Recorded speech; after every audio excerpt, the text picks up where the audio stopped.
ఈ నెల 2 వరకు ఇంతకుముందు ఉన్న ఓటర్ల జాబితాను అధికారులు సవరించారు. అది రేపు ఈ నెల 2న గ్రామ పంచాయతీ వారీగా పంచాయతీలలో చివరి సవరణ చేసిన చివరి జాబితాను వారు గ్రామ పంచాయతీ నోటీస్ బోర్డులో పెట్టడం జరుగుతుంది. దాని తర్వాత వెంటనే ఒక ఎంపీటీసీ జెడ్పీటీసీ ఎన్నికలకు సంబంధించిన ఒక సర్క్యులర్ కూడా ఈయన గత నెల 30వ తారీఖున సర్క్యులర్ జారీ చేయడం జరిగింది. అందులో పనులు వేగంగా జరుగుతున్నాయి. ఎంపీటీసీ జెడ్పీటీసీ ఎన్నికలకు సంబంధించి అవి ఈ నెలలో ఖచ్చితంగా నోటిఫికేషన్ వస్తుంది, ఖచ్చితంగా ఎలక్షన్లు జరుగుతాయనే వాతావరణం అయితే కనిపిస్తూ ఉంది. ఇప్పుడు పంచాయతీరాజ్ అధికారులు, వేరే అధికారులు అందరూ అదే పనిలో నిమగ్నమై ఉన్నారు. ఓటర్ల జాబితా వార్డుల వారీగా, బూత్ల వారీగా స్త్రీలు, పురుషులు అవన్నీ మొత్తం లెక్కలు తీస్తున్నారు. దానికి సంబంధించి ఇప్పుడు మొత్తం అదే ఎంపీటీసీ ఇంతకుముందు సర్పంచ్ ఎన్నికలు ముందు అనుకున్నారు, కానీ ఇప్పుడైతే ప్రజెంట్ ఎంపీటీసీ జెడ్పీటీసీ ఎన్నికలు ఈ సెప్టెంబర్ నెలలోనే జరుగుతాయని అది ఒక మనకు తెలిసిన విషయం. అధికారులు కూడా అదే విధంగా చేస్తున్నారు. ఈ యొక్క ఎన్నికల కమిషన్ కూడా సిద్ధంగా ఉంది.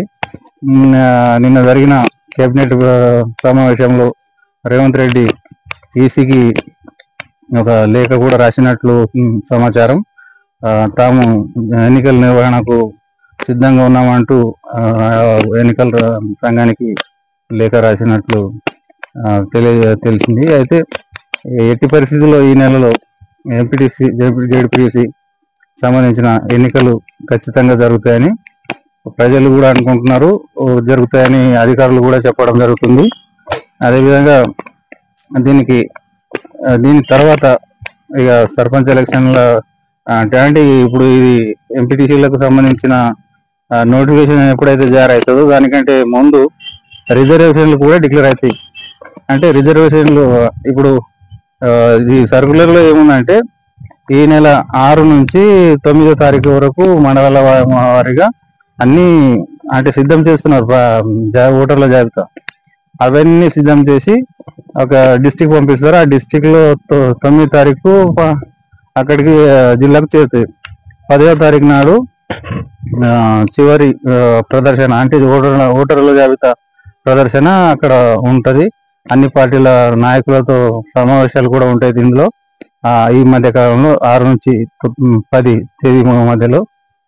అయితే ఇది జరిగిన తర్వాత వెంటనే ఎన్నికలకు సంబంధించిన రిజర్వేషన్లు కూడా డిక్లేర్ ముందుగా అవుతాయి. దాని తర్వాత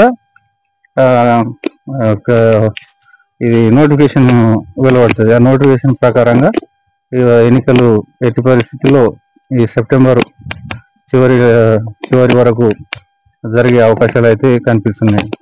ఇక మిగతా విషయాలు నోటిఫికేషన్ పడ్డ తర్వాత మాట్లాడదాం.